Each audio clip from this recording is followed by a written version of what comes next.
Let me tell y'all something right now. The world done seen a lot of diplomacy, a lot of suits, ties, flashbulbs, and soft talking behind closed doors. But what just happened up north? That ain't diplomacy. That was fireworks. That was truth served ice cold with that Canadian politeness wrapped around a sledgehammer of reality. That was a moment in history where a nation, our neighbors to the north, stood on the global stage, looked hypocrisy dead in the face, and hit it with a beat, a lyric, a message so sharp it had the whole world doing a double take like they just witnessed the most elegant takedown in diplomatic history.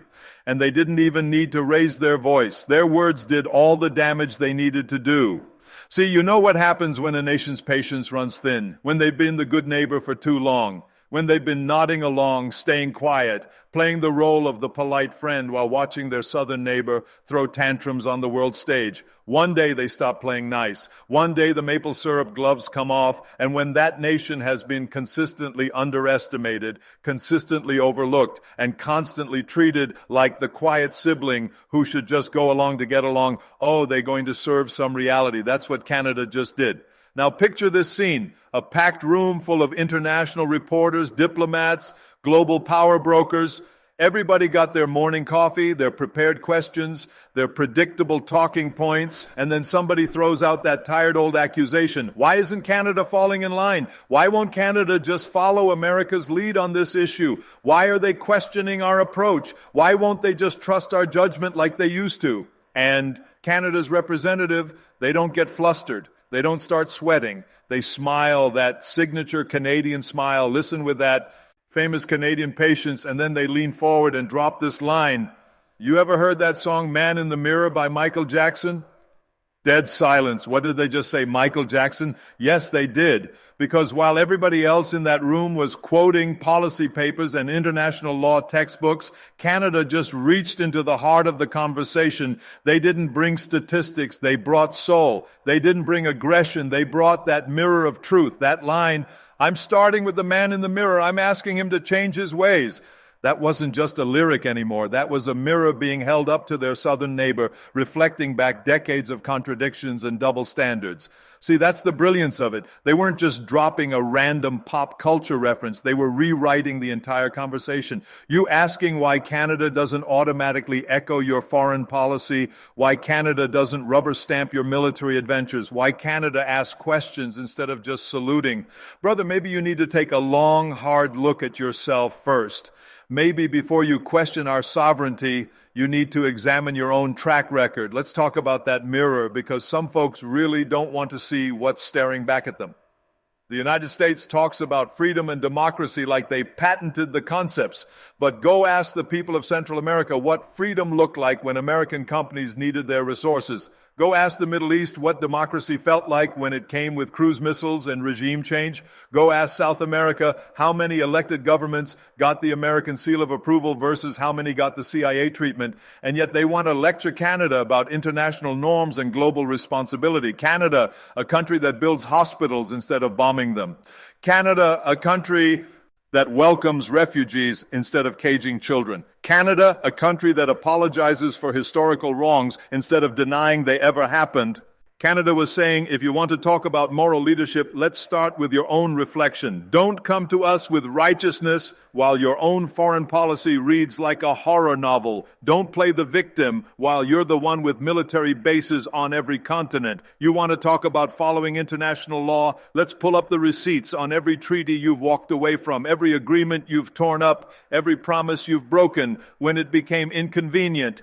And it wasn't delivered with anger. It was delivered with that distinctly Canadian combination of politeness and precision, that kind of clarity that doesn't come from briefing books, that comes from watching your neighbor for decades, that comes from a nation that's seen the pattern, recognized the contradictions, and decided they're not going to pretend anymore. This isn't the Canada that automatically says yes to keep the peace. This is the Canada that's found its voice and isn't afraid to use it, even when it means telling uncomfortable truths to the most powerful nation on earth. Now let's break down the genius of that Michael Jackson reference. Man in the Mirror isn't just a song about personal reflection. It's about taking responsibility for change, starting with yourself. It's about stopping the finger pointing and starting the hard work of honest self-examination. Canada wasn't trying to embarrass anyone. They were turning on the lights. They were saying, we're making decisions based on what's best for our people and our values. We're talking to multiple nations because that's what sovereign countries do. We're not here to be your automatic yes man. We're here to be your neighbor, your partner, but also your mirror when you need one. And that room full of international observers, they didn't know whether to applaud or hold their breath because they realized something fundamental. Tal had shifted. This isn't the Canada of the 1950s that followed American foreign policy like a younger sibling. This isn't the Canada that stays quiet to avoid making waves. This is the Canada that will look the most powerful nation in the world in the eye and say, we respect you, but we won't enable you. We'll partner with you, but we won't be controlled by you. The American media tried to spin it as anti-American sentiment. No, this was pro-Canadian sovereignty. This was pro-independent thinking. This was pro-doing what's right instead of what's expected. What really bothered them wasn't that Canada disagreed. What bothered them was that Canada disagreed so eloquently, so calmly, and so effectively that it made everyone else in the room start questioning things too. This is what burns up the old power structure. The fact that their closest ally, their most reliable partner, their next-door neighbor who shares the longest undefended border in the world is no longer content to just nod along. The fact that Canada isn't just following orders anymore, they're setting examples, and they can't figure out how a country known for being polite can stand up in a room full of international pressure and quote an American pop legend while simultaneously exposing American foreign policy contradictions. That, my friends, is what you call diplomatic poetry. And let's not miss the deeper symbolism here. Michael Jackson was beloved globally, transcending politics and borders. His message about looking inward before judging others resonated across cultures and continents. So when Canada quoted him, they weren't appealing just to American sensibilities. They were appealing to universal human conscience. They were saying, we all have mirrors. Some of us just have the courage to look into them honestly. They thought Canada would fold under pressure, that the economic threats would be too much. Trade disputes here, diplomatic pressure there, phone calls from Washington, stern warnings from think tanks. And yet Canada stood firm, calm, principled, and unapologetic. Because when your foundation is built on genuine values instead of convenient politics, external pressure becomes irrelevant. Canada proved that principle over power, values over expediency, and truth over temporary advantage. Now, let me tell you what the American foreign policy establishment can't handle right now. They can't handle that their old playbook doesn't work anymore. You see, they used to pull out phrases like national security, global stability, shared values, and expect their allies to fall in line automatically. But today, those phrases ring hollow when they come from a country that applies them selectively, that uses them to justify actions that contradict the very values they claim to represent. Canada saw through that. Canada called it out. They said, in essence, you want us to support your actions? Show us how those actions align with the values you claim to champion. You invaded countries and called it liberation, then ask us to trust your judgment. You armed dictatorships while preaching democracy, then question our moral compass. You abandoned international agreements when they became inconvenient, then lecture us about global responsibility. Come on now, that doesn't even make sense. See, this is what authentic leadership looks like. It's not just about defending your national interest. It's about defining your national character. And right now, Canada is defining itself as independent, thoughtful, and principled. No longer reactive, no longer automatically deferential. And their representative who delivered that Michael Jackson moment, they're the voice of that transformation. A diplomat who can reference Shakespeare and hip-hop in the same breath, who can quote pop culture while dismantling foreign policy hypocrisy. That's versatility, that's power. Because while others use complexity to confuse, they use simplicity to clarify. And let's be clear, when Canada speaks up like this, it's not just for Canada, it's for every ally that's been taken for granted, for every partner nation that's been handed ultimatums disguised as consultations, For every democracy that's been told to choose sides instead of choosing principles. When they said, look in the mirror, what they really meant was, stop being shocked when we act like the sovereign nation we've always been. Start being honest about why that threatens you. That takes real courage, because we know what happens to allies who speak truth to American power.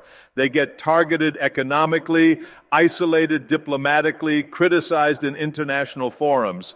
But Canada doesn't flinch anymore. They've been through the pressure campaigns. They've been in rooms where eyes roll when they raise uncomfortable questions. But now those same eyes are watching closely, because Canada isn't whispering diplomatic niceties anymore. Canada is speaking clearly and confidently, and they're not asking for permission to do what's right. Don't mistake politeness for weakness. Don't confuse diplomatic courtesy with automatic compliance. Canada doesn't need American approval to make decisions that benefit Canadian citizens, doesn't need Washington's validation to act on Canadian values, and they sure don't need lectures about global responsibility from a country that walks away from international agreements whenever they become inconvenient. This moment, this quote, this man in the mirror reference, it's going down in diplomatic history, not just because it was clever, but because it was devastatingly accurate.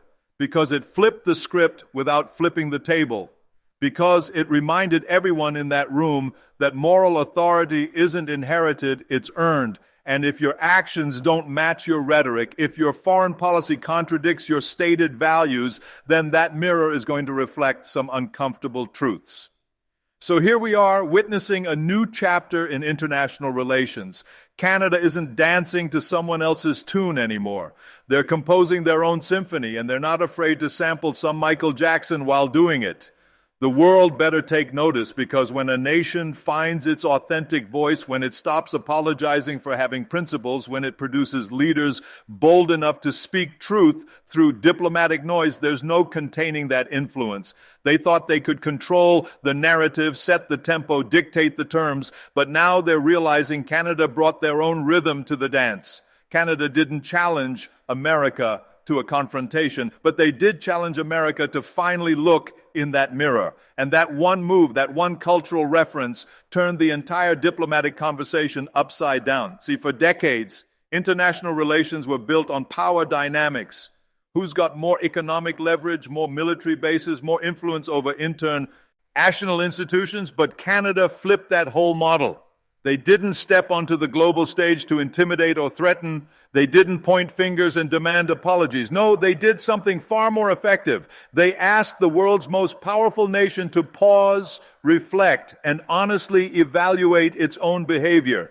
And that right there is what shook the foreign policy establishment more than any trade war or military posturing ever could. Because when someone asks you to look in the mirror, it's not an attack, it's not a debate tactic, it's an invitation to honesty. And honesty in international relations is the one thing that makes everyone uncomfortable. Nations survive on narratives. They build their legitimacy on carefully crafted stories about their role in the world. But a mirror, that's different. A mirror doesn't care about how noble your intentions sound or how impressive your military budget is. A mirror shows reality, unfiltered, uncomfortable, unavoidable. When Canada's representatives stood in front of those international journalists and policymakers and made that cultural reference to Michael Jackson's Man in the Mirror, they weren't being cute or trying to go viral. They were being surgical. They knew exactly what they were doing. They understood that invoking a universally beloved cultural icon wasn't about entertainment value. It was about truth-telling. That song wasn't just a clever quote. It was a precision-guided message aimed directly at the heart of American foreign policy contradictions. The United States has long positioned itself as the world's moral compass, the defender of democracy, the keeper of international order.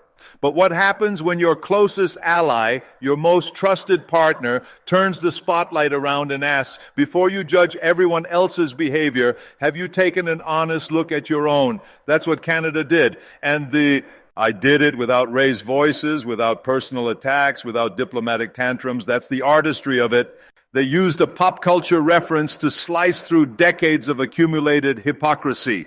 Because let's be real, America loves to lecture the world about human rights, about freedom, about international law.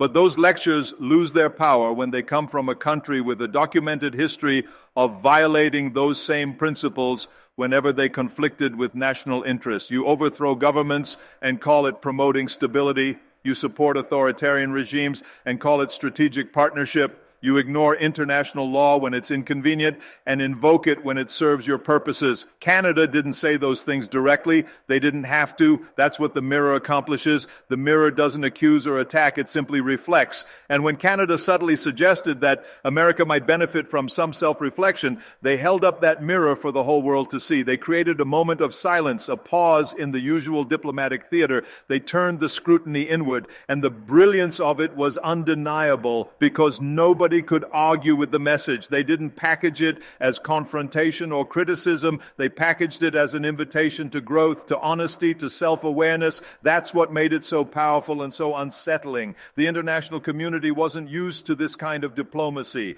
They were accustomed to either submissive agreement or angry opposition. But this was elegant resistance. This was diplomatic jujitsu. This was using America's own cultural exports to highlight America's own contradictions. Canada made it crystal clear that they will not be bullied into binary choices in a multipolar world. They will not accept lectures about international behavior from a country that has refused to learn from its own historical mistakes. They will not pretend that American exceptionalism justifies American double standards. And Mirror made that message resonate because once it's held up, it becomes impossible to ignore, impossible to dismiss, impossible to deflect. Suddenly people start remembering inconvenient truths. Vietnam, Iraq, Libya, Afghanistan, Chile, Iran, Guatemala. The list stretches across continents and decades. Every one of those interventions represents a crack in the moral authority America claims to possess. Canada didn't need to recite that history lesson. They simply reminded everyone that it exists, that it's documented, that hypocrisy doesn't disappear just because you change the subject or update your talking points. What made it even more impactful was that it came from Canada. This wasn't some rival nation or historical enemy throwing stones. This was family calling out family. This was the neighbor who knows you best, who's seen you at your worst, who's been quietly supportive through your mistakes, finally saying, enough, time to be honest about who you really are and how you really behave. Canada isn't some outsider trying to score political points. They're the ally who's been in the room for every major decision, who's seen the classified briefings, who understands the real motivations behind the public rhetoric. And so when they speak, it's not from ignorance or malice, it's from decades of observation, from intimate knowledge of how the system actually works versus how it's supposed to work. That's why the mirror moment hit so differently, because it wasn't aimed just at government officials. It was aimed at the entire ecosystem of American global influence, the media outlets that repeat government talking points without question, the think tanks that provide intellectual cover for questionable policies, the academic institutions that train the next generation of foreign policy professionals to think in terms of American interests rather than universal principles. Canada was saying, in effect, stop pretending to be neutral referees while wearing team uniforms. Stop demanding transparency from others while classifying your own decision-making processes. Stop telling the world how to behave when your own behavior sets the opposite example. That's not aggression. That's not confrontation. That's accountability. And accountability is exactly what the international system has been lacking. For too long, smaller nations and even major allies have been gaslit into silence. Every time they raised legitimate concerns, they were told to focus on their own development. Every time they charted independent courses, they were accused of undermining global stability. But who gets to define that stability? Who benefits when everyone else follows the same playbook? Who profits when the rules only apply to everyone except the rule makers? The mirror revealed all of that uncomfortable reality, and that's why Canada's words resonated far beyond North American diplomacy. Across the globe, from European capitals to African nations, from Asian democracies to Latin American republics, diplomats and citizens alike felt the weight of that moment because it gave voice to what many had been thinking but couldn't say. Maybe it's time to stop letting one nation's interpretation of morality dictate everyone else's behavior. The United States has been used to controlling the conversation, setting the agenda, framing the context. They ask the questions, They establish the parameters, they decide what gets priority attention and what gets ignored. But Canada flipped that dynamic entirely. They reframed the entire discussion. They made the questioner question themselves. They introduced a new paradigm where moral authority has to be earned rather than assumed. And that's why the mirror is such a transformative tool, because once it's positioned correctly, it can't be moved aside. Once the contradictions are illuminated, they can't be hidden again. Once the double standards are exposed, the whole system of assumed moral superiority starts to crumble. What you're left with is something much more valuable than dominance or control.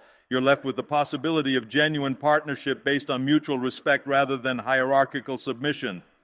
Canada used that mirror like a master craftsman. They didn't attack or threaten. They didn't issue ultimatums or make demands. They simply opened the curtains and let natural light illuminate what was already there. And that light was sufficient to make a lot of powerful people squint uncomfortably, shift in their seats, and reconsider their entire approach to international relations. That's what authentic leadership accomplishes. Real leadership doesn't need to dominate or intimidate. It needs to illuminate and elevate. It needs to bring clarity rather than confusion, truth rather than convenient fiction. And by transforming the conversation from accusation to introspection, Canada demonstrated what mature diplomacy looks like in the 21st century.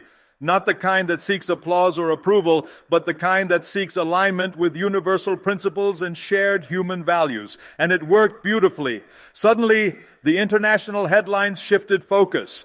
The narrative cracked open. People began asking different questions, better questions, not just about Canada's independent foreign policy, but about everyone else's assumptions, about who gets to claim moral leadership and why, about what sovereignty really means in an interconnected world, about whether the loudest voices in international forums are necessarily the wisest or most principled.